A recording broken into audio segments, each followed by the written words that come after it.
Welcome back to the Learn Potential channel and a very big welcome to all the new subscribers. I went from 0 to 16 and growing, and that's a big deal. So I'm super excited that so many of you have decided to subscribe early because you know that this content is about to be awesome. For those of you who are new to the channel, welcome. So happy to have you as well. Learn Potential is focused on education. We talk about tips, strategies, advice related to education, anything from how to help a struggling reader to how to help a student who has an education plan to the debate between charter versus traditional public. And that is what today's video is all about. Many parents are asking the question, what is the difference between a traditional public school and a public charter school? Which one is better? Which one is for my child? I heard this about this school. I heard that about this school. And that causes a lot of confusion and also causes a lot of misconceptions. So we are going to go through all of the facts so that if you're a parent right now who is trying to decide, hopefully this video will make your decision that much clearer. Today I'm going to cover the creation and governance of traditional public schools and charter public schools, as well as funding, admission and cost, teachers, curriculum, and last but not least, demographic and community. Without further ado, let's get straight into it. Creation and governance. Who creates and governs both traditional public schools and public charter schools? Traditional public schools are the most common form of public education.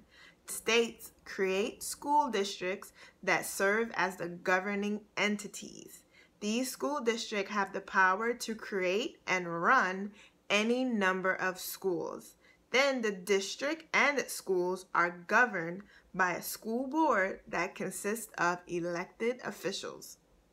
The school board has the authority over the schools and the district as a whole. The school board appoints a superintendent that oversees all of the operations of the district on a day-to-day basis.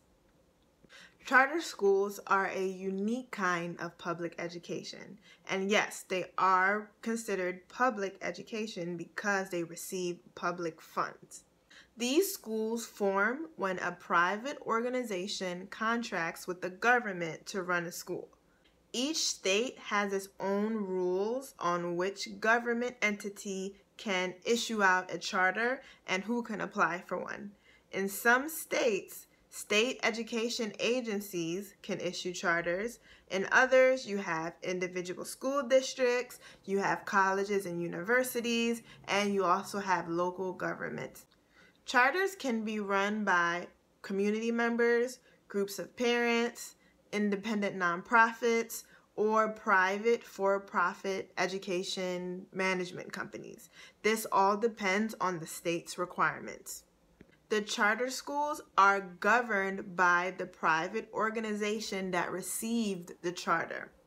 The private organization, however, must follow the terms of the charter, which means they got to follow academic standards, performance standards, and regulations. These private organizations run as their own school district or local education agency. However, the government entity that issued the charter to the private organization can revoke the charter if the organization violates the terms of the charter, such as not meeting academic standards. Charters are issued for a set period of time, typically 3 to 5 years. Schools must apply to renew their charter at the end of their term. Funding. Who is paying for these schools? Traditional public schools are funded by the state, which means money is dispersed to schools or districts on a per student basis. States receive fundings from state taxes and federal education grants. Local districts will frequently supplement a state and federal funding with local property taxes. Independent school districts can collect their own taxes in order to fund their schools. In some states, districts or local governments may issue municipal bonds to pay for expenses like buildings or renovations for the schools. Charter schools are also publicly funded, and they receive per student funds from states, just like how traditional public schools do.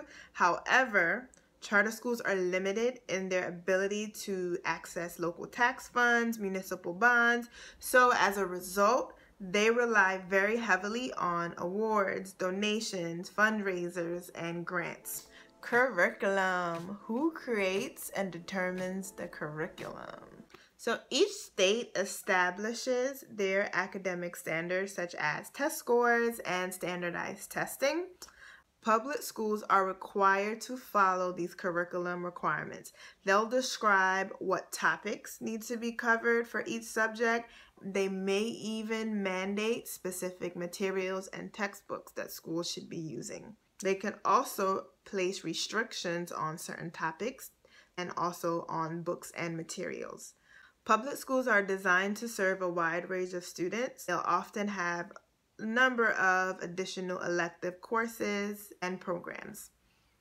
Although charter schools are held to the same academic standards as traditional public schools, they have a flexibility to define their own curriculum.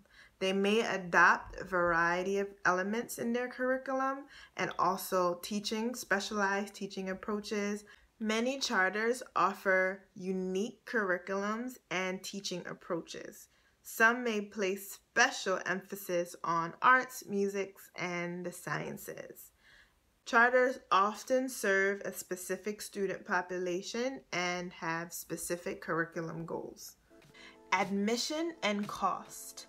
Who can attend and how much does it cost?